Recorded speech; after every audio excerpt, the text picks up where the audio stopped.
주주 자본주의의 꽃으로 불리는 주주총회. 올해 주주총회는 사내이사 임기 만료, 경영권 분쟁 등으로 격전이 예상되는데요. 여기에 국민연금의 주주권 행사 여부도 주요 변수로 주목받고 있습니다. 여러 변수가 맞물리며 변화가 예상되는 올해 정기 주주총회를 이슈 인사이드에서 분석해봅니다. 기업들의 최대 연례 행사라고 할 수 있는 주주총회 시즌이 다가왔습니다.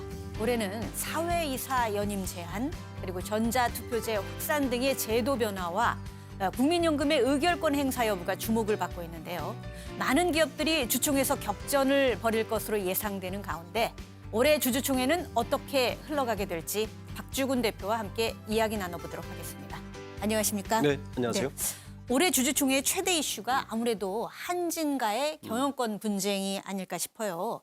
그 오너가의 집안 싸움에 이어서 그 사모펀드까지 가세하면서 이목이 쏠리고 있는데 지금 어떻게 진행되고 있는지 좀 알 수 있을까요? 뭐 잘 아시듯이 한진칼 사태가 그 대부분의 주주총회 이슈를 좀 잡아먹고 있는 상황이죠. 네. 조현아 전 부사장의 반대 의사로 시작된 한진칼 형제 간의 분쟁이 결국에는 조현아 전 부사장, 그다음에 KCGI 그리고 반도그룹이 한 팀을 이루고 삼자연합을. 연합이 되고, 그리고 현재 조원태 회장 측과 델타항공 측이 한 그룹을 이루는 그 양자택이 됐습니다.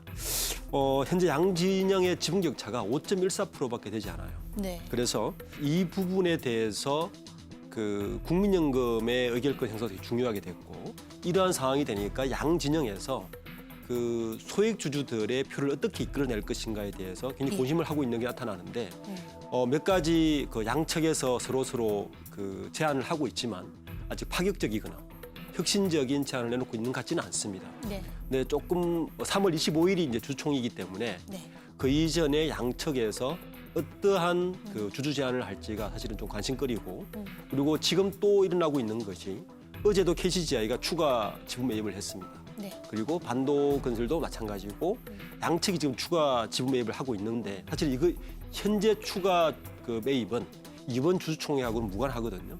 그 말은 이번 주총을 하더라도 장기적으로 임시주총이나 이런 걸 통해서 지속적으로 균형권 문제가 일어날 가능성이 높다.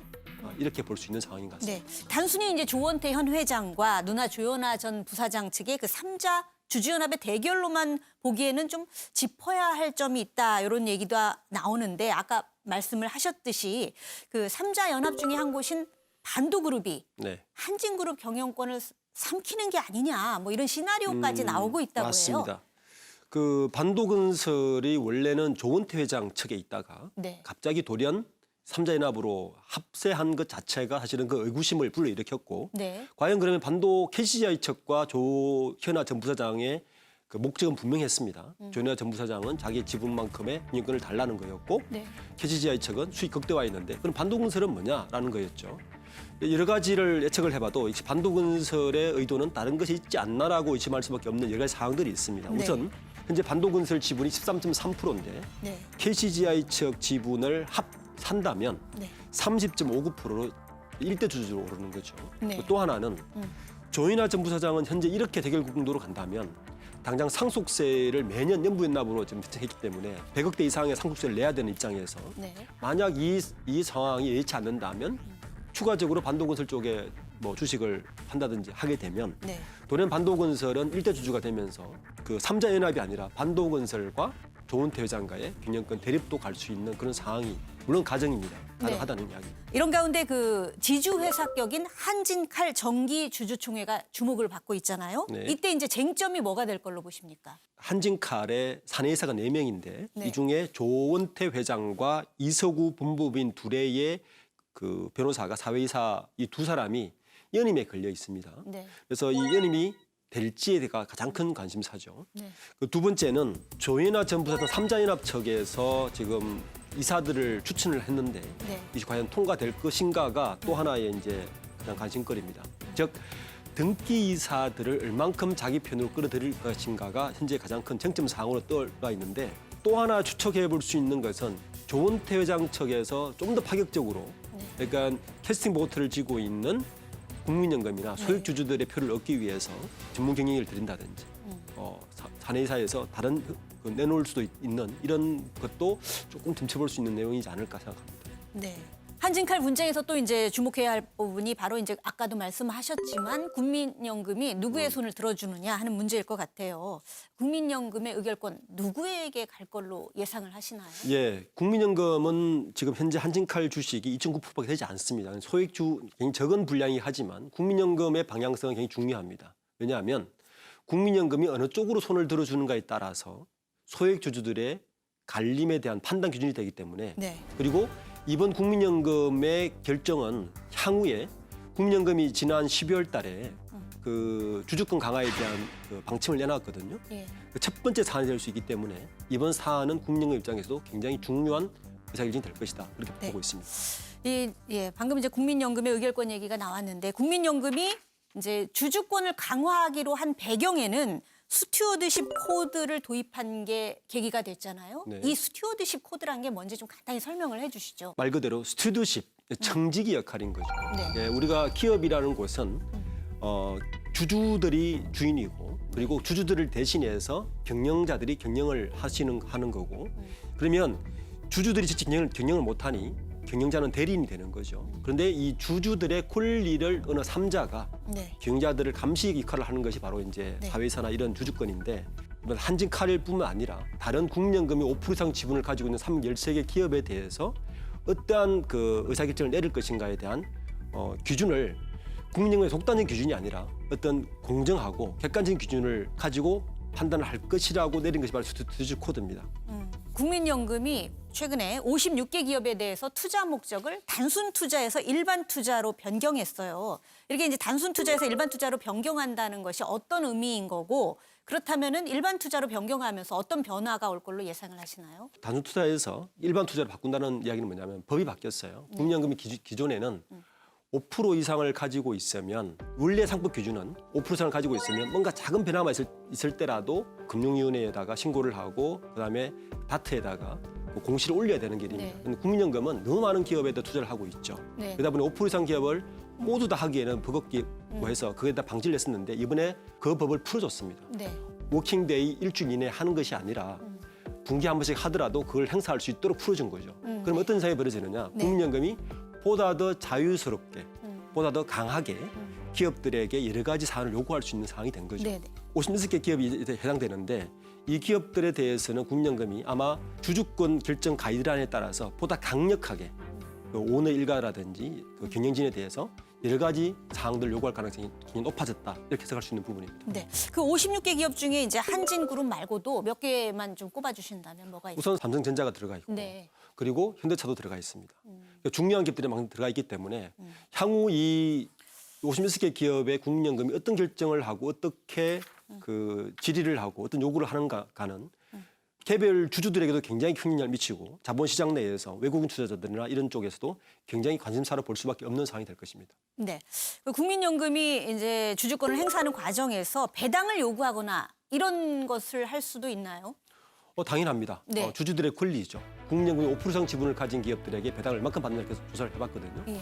약 2조 7천억 정도 받습니다. 네. 이 수익은 국민연금의 국내 주식시장에서 얻는 수익의 약 5% 이상 되기 때문에 향후에도 여러 기업들에게 배당 성량을 높여라 하는 요구는 좀 있을 수 있다고 보고 있습니다. 네. 최근에 이제 상장지수 펀드 ETF라고 하는데 이제 이 시장이 급성장하면서 주중에 새로운 변수로 이제 떠오르고 있는데요. 실제로 해외에서는 ETF로 투자한 기업에 대해서 적극적으로 의결권을 행사하는 경우도 있는데 우리나라는 어떻게 되나요? 국내 같은 경우는 두 가지가 있어요. 그 ETF 펀드를 통해서 투자하고 있는 기업이 많은데 현재로는 삼성증권이나 미래에셋증권 정도가 의결권을 행사하고 있어요. 네. 그 규모가 좀 있는 기업에서 네. 대부분의 자산운용사, 자산운용사들이 보통 ETF 운영하는데 자산운용사들은 의결권 행사에 대해서 굉장히 민감해해요. 왜냐하면 그 의결권 행사하는 그 기업들이 어떻게 보면 자기들의 클라이언트가 되기 때문에 예. 고객이 되기 때문에 예. 조심스러워하고 있긴 하지만 ETF의 규모가 커지고 좀 더 덩치가 커진다면 아마 국민연금처럼 ETF도 각 기업에 있어서 민감한 사안에 있어서는 캐스팅 보트를 역할을 쥐고 주주권 행사할 가능성이 높아질 것이다. 그렇게 보고 있습니다. 이번에는 이제 상장사 사회이사 임기 제한과 관련해 얘기를 해볼 텐데요. 그 사회이사의 임기를 제한하는 내용의 그 3법 시행령 개정안이 이제 시행이 되게 됐는데, 그래서 당장 올해 주총에서 사회이사를 교체해야 하는 기업들이 굉장히 많아졌다고 합니다. 어떻게 전망을 하시나요? 지금 그 6년으로 제한이 돼 있고 계열사를 포함해서 9년 연임을 지금 제한하고 있습니다. 네. 우리나라에 사회이사가 도입된 지가 99년에 도입됐습니다. 네. IMF 때 IMF 공고로 인해서 사회이사가 도입됐는데, 사회이사들의 본질적 목적은 딱 두 가지입니다. 네. 그러니까 견제 역할을 해야 되는 거죠. 감시와 견제 역할인데, 그러려면 두 가지를 갖춰야 됩니다. 첫 번째는 전문성이 있어야 되고, 예. 두 번째는 독립성이 있어야 됩니다. 현재 시행령을 발의한 이유는 전문성에 대해서는 각 기업이 판단하는 거지만 독립성에 대해서는 자본시장에서 좀 우리가 관여를 하겠다는 의미거든요. 그 네. 독립성의 첫 번째 제한이 바로 너무 오래 한다는 겁니다. 네. 오래 한다는 것은 감시자 역할이 아니라 그 경영자들과 같은 편이 될 수 있기 때문에, 실제적으로 국내 상장사들의 약 12,000건의 사회이사 로그를 보면 찬성률이 99.98%입니다. 그러니까 그 역할이 적다는 거죠. 그래서 아마 이번 시행령을 통해서 연임을 한 것 같은데, 네. 당장 문제가 되는 것은 사람이 없다는 것입니다. 현재 상장사들은 의무적으로 사회이사를 도입해야 되죠. 네. 그런데 상장사들은 현재 도입한 이 법안에 그대로 유지를 하면 최소 566개사는 바꿔야 되는데, 네. 그 숫자가 718명입니다. 네. 저희가 조사를 했는데 예. 59개 대기업 집단을 조사를 해봤더니 네. 76명은 당장 의무적으로 바꿔야 되는 거죠. 네. 문제는 과연 사람이 있느냐는 겁니다. 네. 아니 근데 교수들이 굉장히 많잖아요. 사회이사 교수들 많이 하시지 않나요? 이것도 약간 그 우리나라는 좀 다른데요. 네. 포춘 500대 기업을 한번 가보면 미국에 사회이사들을 저희가 전수조사를 해봤습니다. 네. 해봤더니 포춘 500대 기업의 경우에 약 85% 정도가 전문 경영인들이 많아요. 아. 그래서 전문가들인 거죠. 네. 근데 국내 사회이사들은 약간 다릅니다. 국내는 가장 많은 부류가 관료들입니다. 예. 약 40%고, 네. 35% 정도가 교수고, 그리고 경영 일반 기업인들은 한 15% 정도밖에 되지 않습니다. 네. 그 이 구성을 보면 우리나라의 사회이사 제도가 어떻게 그 활용되어 왔는지를 이제 일각 볼 수 있는 면이 있는 거죠. 네. 사회이사가 기존에 이제 관료가 가장 많고 오히려 경영인들은 좀 적다 이렇게 말씀을 하셨는데, 근데 일각에서는 이제 사회이사를 권력기관 출신을 좀 많이 데려오려 한다 이런 시각도 있습니다. 실제로 그런가요? 어떤가요? 그렇습니다. 실제 우리 기업들의 사회이사의 분포들을 보면 그 부분이 뚜렷이 나타나고 있습니다. 네. 저희는 매년 그 30대 그룹의 사회이사 한 680명을 늘 네. 트래킹한 조사를 하고 있는데, 이 권력기관 출신이라는 게 분명해지는 게 그 관료 출신 40%인데 네. 40%의 그 출신 이력을 보면 우리나라 권력 순서를 알 수가 있습니다. 네. 제일 많은 곳이 검찰입니다. 검찰. 네. 네. 그리고 법조, 네. 사법부, 그리고 국세청이 그 다음을 차지하고 있고요. 그다음에 공정거래위원회, 금융위원회 순입니다. 네. 그러니까 청와대 출신들, 기재부 이렇게 구성됐습니다. 그러니까 관료 중에서도 이제 권력기관 출신 관료가 많다는 얘기네요. 그렇죠. 네. 그러니까 기업 입장에서 네. 누구를 가장 무수하는가의 순서를 알 수가 있는 거죠. 네. 예, 그래서 그분들을 사회사에 들여서 기업들은 또 기업 나름대로 활용을 어떤 다른 쪽으로 활용할 수 있는 걸 지금 활용하고 있다고 봐야 되는 거죠. 네.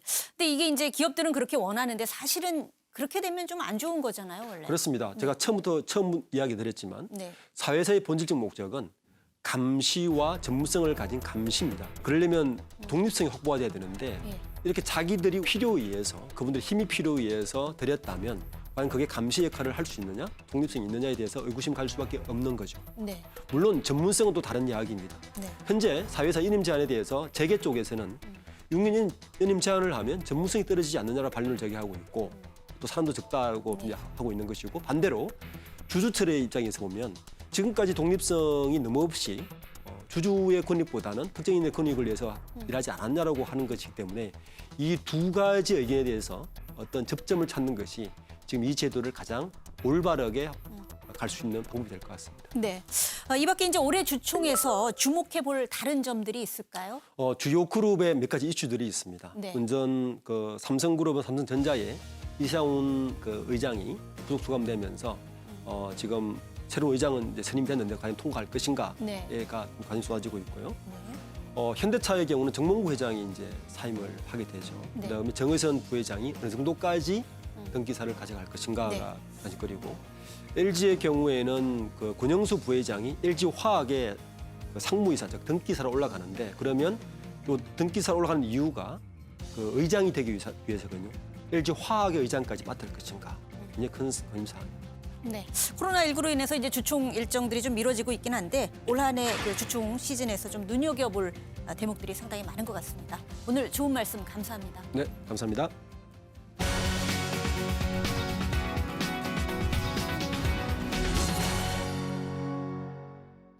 오래된 경유차는 배출가스가 심해 대기 오염의 주요 원인이 되고 있는데요. 오늘은 지원금을 받아 배출가스 저감 장치를 달고 다양한 혜택까지 받을 수 있는 방법을 알려드리겠습니다. 배출가스 저감 장치 지원 제도는 배출가스 5등급인 노후 경유차에 저감 장치를 설치할 때 비용의 90%를 지원해 주는 건데요. 유지 관리비를 포함해 최대 927만 원을 지원받을 수 있습니다. 먼저 내 차가 배출가스 5등급 차량에 해당하는지 확인해야겠죠. 자동차 배출가스 등급제 홈페이지에 접속하면 내 차의 등급을 확인할 수 있고요. 지원금을 받으려면 홈페이지 내에서 저공해 조치를 선택하고 배출가스 저감장치 지원금을 선택하면 됩니다. 지원금 신청 후 승인이 나면 지자체나 한국자동차환경협회 측에 연락해 내 차에 맞는 저감장치와 봉업사를 확인해야 하는데요. 절차가 너무 복잡하다면 배출가스 저감장치 부착지원센터에 도움을 받으면 됩니다. 그리고 마지막, 배출가스 저감장치를 달았다면 다양한 혜택도 받을 수 있는데요. 환경개선 부담금과 배출가스 검사를 무려 3년간 면제받을 수 있습니다. 단, 지자체마다 혜택이 조금씩 다르다는 점 참고하시면 좋겠습니다. 환경도 지키고 지갑도 지키는 노후 경유차 배출가스 저감장치 지원제도. 내 차가 여기에 해당한다면 놓치지 말고 혜택 받으시는 게 좋겠죠? 지금까지 머니 톡톡이었습니다.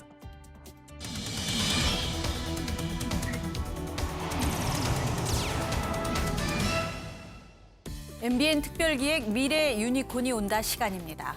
대한민국의 미래를 책임질 성장 잠재력이 높은 미래 기업과 기술을 소개해드리고 있는데요. 오늘은 어떤 기업인지 화면으로 만나보시죠.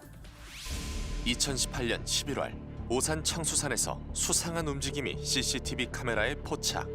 누군가가 산속에 불을 지른 채 사라졌습니다. 범인을 잡기 위한 추적이 시작되고 얼마 후 검거에 성공. 방화범 검거의 1등 공신은 바로 지능형 CCTV였는데요.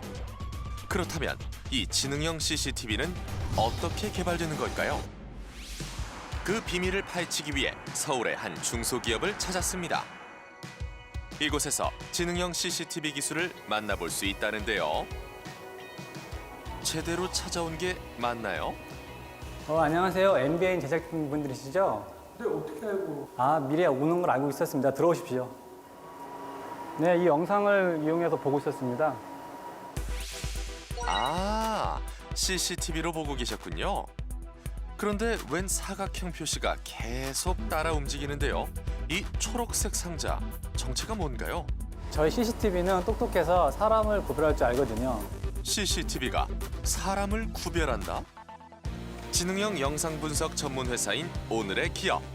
이 기업은 데이터를 스스로 학습하는 딥러닝 기반의 영상 분석 관련 기술을 개발하고 있는데요. 실시간 영상 분석과 이를 통해 각종 사건 사고를 감지하는 등 다양한 제품과 솔루션을 보유하고 있습니다. 생각보다 그렇게 나이가 많아 보이냐? 내가? 적게 나오시는 거 아니에요? 스스로 학습하는 딥러닝을 기반으로 객체의 속성을 파악하고 구별하는 지능형 CCTV. 지능형 영상 시스템이 사람을 제대로 감지하고 또한 나이, 성별 이런 것들을 정확하게 인식하는지 테스트 중에 있습니다. 지능형 CCTV에서 가장 핵심은 바로 정밀한 영상 분석 기술인데요. 이 회사는 20년간 관련 기술을 연구, 개발해오고 있답니다. 예, 저희 회사는 보시다시피 CCTV 영상을 실시간으로 분석하고 움직임이 있는 물체를 감지하고 사전에 정의된 이벤트를 통해 이벤트 알람을 발생시킵니다. 또 이를 통한 녹화, 재생, 검색할 수 있는 종합 지능형 영상 감시 시스템을 개발하고 있습니다. 이 회사의 기술은 실생활에서 어떻게 활용될까요? 지능형 CCTV는 시민들의 안전을 책임지는 또 다른 눈으로 현재 여러 지자체의 통합관제센터에서 활용되며 중요한 역할을 하고 있는데요. 인공지능이 탑재된 지능형 CCTV는 영상 기록은 물론 실시간으로 영상을 분석해 이상 상황을 감지할 수 있습니다. 문제가 발생했다고 판단되면 관제 요원에게 신호를 보내 바로 신고가 이루어지죠. 사람이 CCTV를 일일이 감시하지 않아도 사건이 발생하는 즉시 빠른 대처로 안전 보안에 탁월한데요. 이게 어떻게 가능한 걸까요? 그동안 축적된 영상 데이터 분석 기술을 이용해서요. 사전에 정의된 이벤트를 통해 판단하여 사건 사고를 알려주고 있습니다. 시스템의 다양한 상황을 미리 설정해 놓으면 인공지능이 스스로 상황을 분석하고 찾아내는 건데요. 이렇게 조건을 설정하면 해당 상황이 발생했을 때 그동안의 데이터를 통해 분석, 바로 감지하고 신호를 보낸답니다. 싸움, 화재, 쓰러짐 등 충분한 데이터만 있다면 언제 어디서든 바로 알 수 있죠. 혹시 빨간 옷 입은 사람을 찾는 것도 가능한가요? 네, 가능합니다. 깜짝 미션. 빨간 옷의 남자를 찾아라. CCTV가 찾기 어렵게 사람들 사이로 숨어 들어가는데요. 과연 이 사람들 틈에서 제대로 찾을 수 있을까요? 다양한 조건으로 영상 검색이 가능하다는데요. 이렇게 특정 대상의 조건들을 선택하고요. 마지막으로 옷 색상까지 선택하면 빨간 옷 남자가 찍힌 모든 영상이 쭉 뜹니다. 대상에 대한 속성을 스스로 파악하고 실시간으로 찾아내는 거죠. 빨간 옷 남자 찾기 성공! 이 회사의 기술은 한국인터넷진흥원의 지능형 CCTV를 인증받았을 뿐 아니라 각종 영상 분석 특허를 보유하며 독자적인 기술력을 인정받았습니다. 계속해서 좀 더 정밀하고 차별화된 기술을 개발하기 위해 힘쓰는 이 기업. 직원들 개개인의 역량 강화를 위해 다양한 지원을 하고 있는데요. 기술을 제대로 알고 있어야 발전이 가능한 법이죠. 회사에서는 직원들을 대상으로 주기적인 영상 분석 기술 세미나를 진행하고 있답니다. 네, 아무래도 세미나를 많이 하다 보면은 업무적으로도 많이 도움이 되고요. 이해를 못 하시는 분들은 업무 툴에 대해서도 이해를 하실 수 있을 것 같습니다.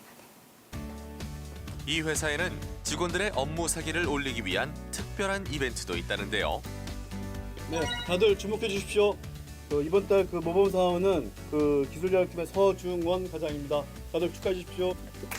바로 한 달에 한 번씩 열리는 우수사원 선발. 매달 우수사원을 선발해 포상으로 소정의 상품권을 지급하고 있습니다. 일하는 거에 대해서 인정을 받는 것 같고 좀 보람도 더 많이 느끼는 것 같습니다. 드디어 찾아온 점심시간. 다들 식사를 하기 위해 나가는데요. 배가 든든해야 또 일을 하죠. 식사하러 안 가세요?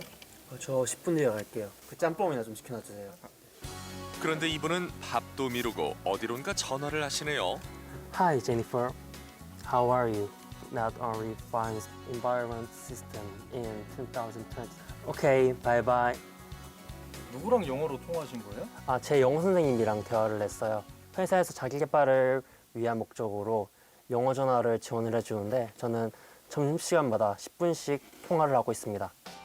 회사의 기술은 물론 직원들과 함께 발전하는 것이 이 기업의 남다른 성장 비결이었습니다. 지능형 CCTV로 안전한 세상을 만들기 위해 노력하는 오늘의 기업. 미래의 유니콘 기업으로의 성장 가능성이 보입니다. 네, 지능형 영상 분석 전문 기업을 이끌고 계신 유영호 대표 스튜디오에 나오셨습니다. 안녕하십니까?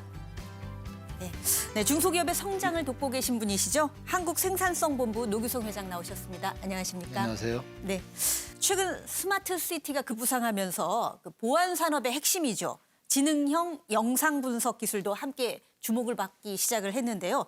근데 이 분야에 꽤 오래전부터 몸을 담그신 걸로 알고 있어요. 어떻게 이 분야에 뛰어들게 되셨나요? 저희 회사는 사실 우리나라에서 불모지인 이 지능형 영상 분야에 2000년도에 회사를 만들어서 컴퓨터 비전 기반의 IP 베이스의 영상 지능형 알고리즘 개발을 시작을 했습니다. 네. 사실 초기에는 굉장히 어려움도 있었지만은 그동안 축적된 기술을 확보해서 국내에 저희가 개발된 제품들이 이 국가 주요 시설 그리고 지자체 등 그 핵심 분야에 현재 적용이 되고 있고 점진적으로 이렇게 딥러닝 기술과 접목을 해서 시장이 확대되고 있습니다. 현재 그 국내 지능형 영상 분석 시장 규모 그리고 그 우리나라의 기술 수준 또 세계의 기술 수준은 어떤지 간단히 좀 설명을 해주시죠. 절대 규모는 크지 않습니다. 네. 그런데 앞으로 성장이 엄청날 수밖에 없는 분야다 이렇게 말씀드릴 수가 있습니다. 네. 사회적으로 교통안전, 보안 그리고 범죄 예방이라든가 범인 검거 같은 이슈들이 굉장히 관심이 커지고 있기 때문에 네. 도로나 아파트, 건물 등에 여기저기 그 CCTV가 막 증가하고 있잖아요. 그렇죠. 그런데 그 많은 CCTV를 사람의 눈으로 계속해서 관리한다는 것이 매우 어려운데요. 그래서 떠오른 것이 지능형 영상 분석 기술이다. 이렇게 이제 얘기를 할 수가 있고 그렇기 때문에 이건 성장할 수밖에 없는 시장으로 보고 있습니다. 다만 그 기술은 아직 100% 완벽한 수준이라고 보기는 어려운 것 같습니다. 그럼에도 불구하고 수백만 건의 데이터를 분석해서 학습시켜둔 상태에서 유사한 상황이 발생되게 되면 AI가 자동으로 그 화면을 확대해주거나 또는 알림 정보를 줌으로 인해서 관리자가 신속하게 적절히 효과적으로 대응하도록 도와주는 수준까지 굉장히 높이 올라와 있습니다. 네. 특히 정부는 올해 5G 기술을 이용한 그 10대 핵심 산업에 이 지능형 CCTV를 포함시켰거든요. 네. 그래서 기술 고도화를 지원한다는 겁니다. 네. 그래서 우리가 이것만 잘 된다면 세계 시장에서 선도할 수 있을 것으로 이게 보여집니다. 지능형 CCTV뿐만 아니라 그 영상 분석 AI 분야에서도 꽤 많은 특허를 보유하고 계시잖아요. 이 기술들이 어떻게 활용되고 있나요? 독자 개발한 그 엔진과 플랫폼을 가지고 있습니다. 그 플랫폼을 활용해서 사실 국가의 아주 중요한 군이라든가 국가 전략 부분에 저희 알고리즘들이 지금 현재 적용이 돼서 사용이 되고 있고요. 그리고 5G 연계해서 네. 국내 3대 통신사와 미래 5G AI 서비스 솔루션도 현재 개발을 진행을 하고 있습니다. 최근에는 이 휴머노이드 로봇과 AI 솔루션이 융합이 돼서 지금까지 없었던 새로운 서비스를 창출을 하고 있습니다. 지금까지 이제 기술 개발을 하는데 좀 어려움은 없으셨나요? 요즘 대기업들도 AI 인재 모시기에 혈안이 되어 있습니다. 네. 더군다나 저희 같은 경우에는 중소기업군에 해당이 되기 때문에 네. 독자 엔진을 설계할 수 있는 고급 AI 인력을 모시기가 굉장히 어렵습니다. 또 그런 핵심 인재들이 중소기업을 아무래도 좀 꺼리는 이런 좀 문제가 있고요.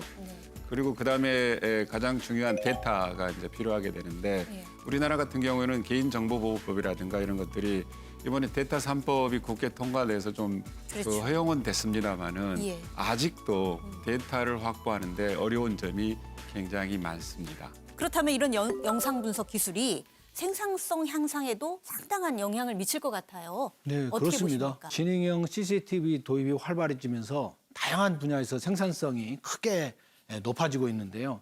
특히 지자체 등 공공서비스 분야에서 많이 활용될 것으로 보여집니다. 재난이나 안전뿐만 아니라 도로 교통량 분석을 통해서 교통 흐름을 잡기도 하고 산불 발생 시에 그 용의자 그리고 또 오토바이 절도범 같은 것들을 검거하는 등 공공 분야 생산성을 높이고 있고요.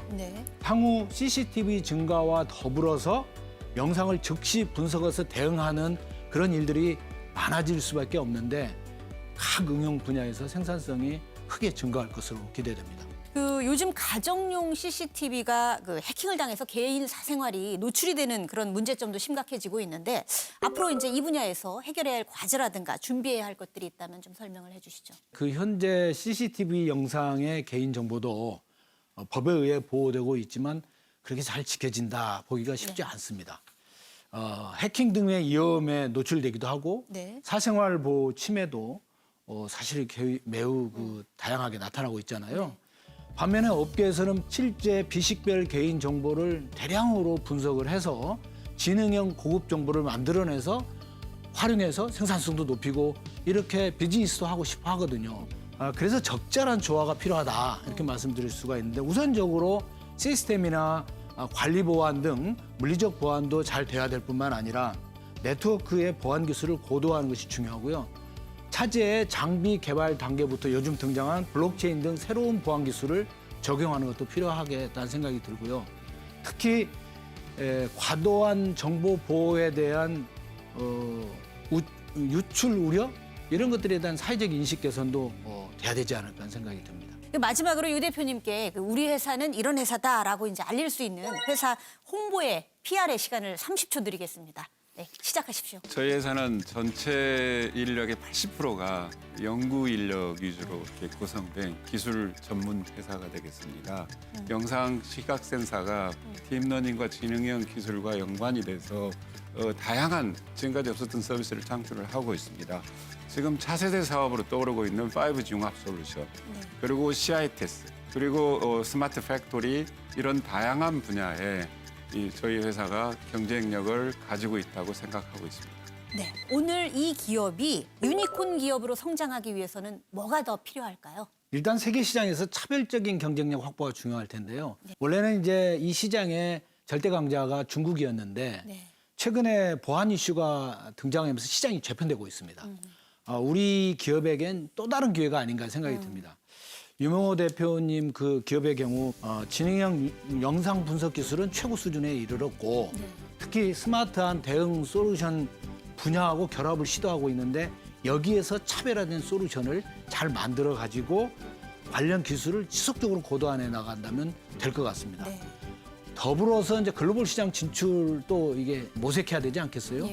그래서 KPC는 이미 신단방뿐만 아니라 미국 등의 글로벌 진출 역량을 생태계를 확보해가지고 기업들하고 나가고 있거든요. 우리 유모 대표님하고 함께 손잡고 나가서 유니콘이 되도록 노력했으면 좋겠습니다. 도심의 구석구석 각종 사건 사고를 찾아내는 지능형 CCTV.